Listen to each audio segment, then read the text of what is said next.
ఉన్న బంగారాన్ని విడిపించి ఆ రోజు ఆన్లైన్ రేటుకే మేము కొంటాం. Sharma gold company.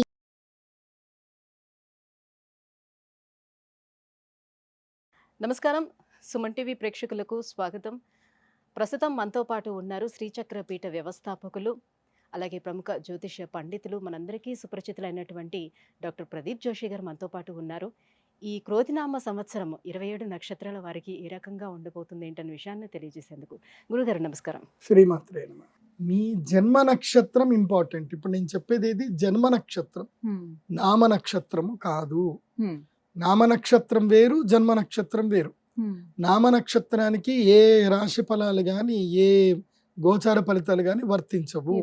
పేరు పేరే, పేరులో కొంచెం బలం ఉండాలి, అంతకు మించి ఏం లేదు. అది న్యూమరాలజీ అనుకోండి. మిగతాదంతా కూడా ఇప్పుడు నేను చెప్పేటువంటి నక్షత్ర ఫలితాలు ఏవవుతున్నాయి నామ నక్షత్రాన్ని బట్టి, సారీ నేను చెప్పేటువంటి పరీక్ష ఏవైతే నక్షత్ర ఫలితాలు ఏవైతున్నాయో ఇవి జన్మ నక్షత్రం అయితే తెలుసుకోవాలి. మీ జన్మ నక్షత్రం మీకు తెలియదంటే నా వెబ్సైట్కి విజిట్ అవ్వండి. అక్కడ మీ date of birth, time, place అన్ని కూడా ఎంటర్ చేయండి. మీకు మీ యొక్క జాతకం మీకు ఈమెయిల్లో PDF రూపంలో వస్తుంది. ఇది 500 పేజీలకు పైగా వస్తుంది. డే టు డే రిపోర్ట్ తో సహా వస్తుంది. అంటే ఈ రోజు ఏం జరగబోతుంది, రేపు ఏం జరగబోతుంది అనేది సూచన ప్రాయంగా డే టు డే రిపోర్ట్ తో సహా వస్తుంది. సో అది మీరు స్వీకరించవచ్చు. మీ జన్మ నక్షత్రం అక్కడ నుంచి తెలుసుకోండి. పేర్లను బట్టి ఇప్పుడు శ్రీనివాస్ అని పేరు ఉంటుంది, అందరూ తులారాశి అని చెప్పేస్తారు. కాదు.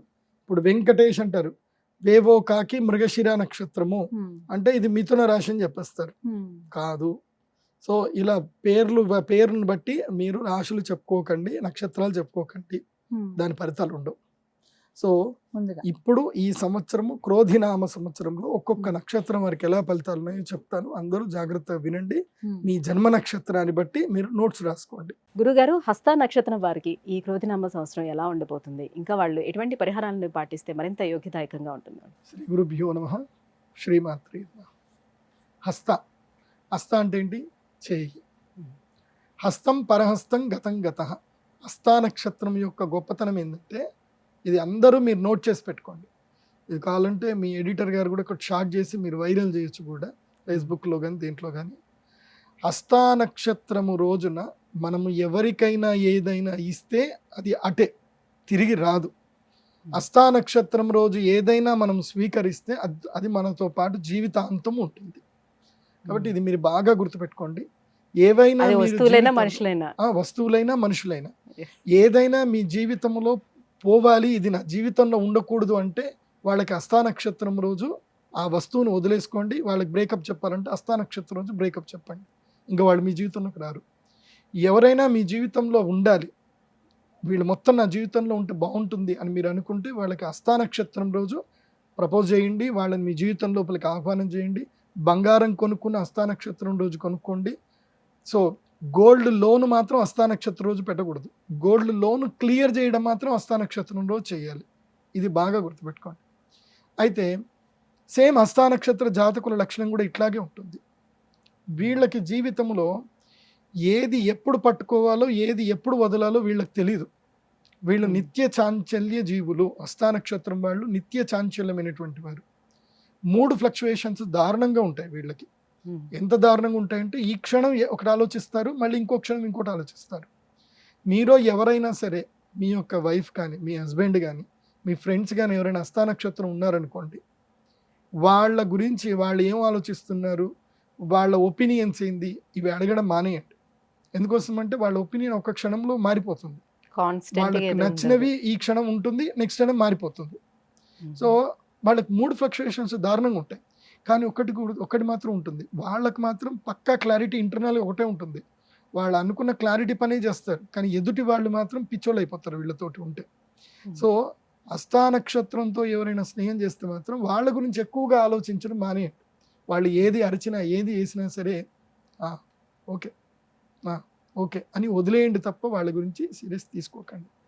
సో ఈ సంవత్సరము హస్త నక్షత్రం వారికి చెప్పేది ఏంటంటే, స్టాప్ యువర్ మూడ్ ఫ్లక్చుయేషన్స్.